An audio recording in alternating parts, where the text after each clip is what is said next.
So today we're going to explore one tool of the shadow called projection. This is a beloved tool of the personality self because it basically projects everything that is within us onto somebody else or to something, situation. Just like that projector, these are often images that we put upon the world around us, that many of which come from that shadow's unconscious. So we aren't aware of it. Carl Jung further puts it in his own words, projection is when a perceived personal inferiority is recognized as a perceived moral deficiency in someone else. Oh, you can see the glorious tool the shadow has with that one. It's not me, it's them. And we have examples of this, of course, anytime that we have any kind of insecurity maybe about our looks. What do we see that individual doing? Judging the looks of others around them. It's also the parent that is lecturing their child about not interrupting when they have that very quality themselves. Or anybody that has some aggressive impulses, they can't see it within themselves, but boy, do they see it profoundly in others, and they're constantly obsessing about that in the behaviors of others.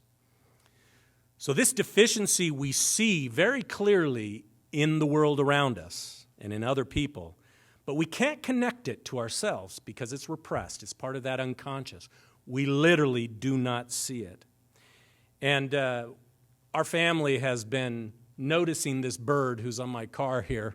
He's on the side mirror, and he's a good example of this. He sits on that little rear view mirror, and then he comes around and he starts attacking the image that he sees in that side mirror. And if you Google it, he's not recognizing his own image. He thinks it's another bird coming to take its territory. No matter what I say to it, no matter how I tell it to move on, he's convinced that another bird is coming over to take his territory. And he's been doing this for about 6 weeks.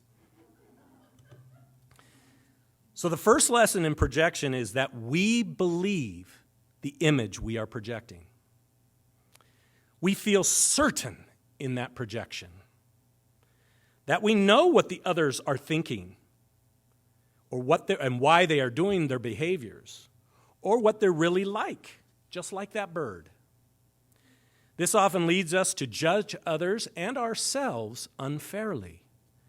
In fact, it is likely that many of our own insecurities are based on our own misguided perceptions of others, as well as our worries over how we believe they see us. Now think about that.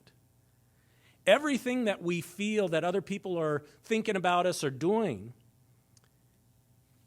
come from the projections we put upon them.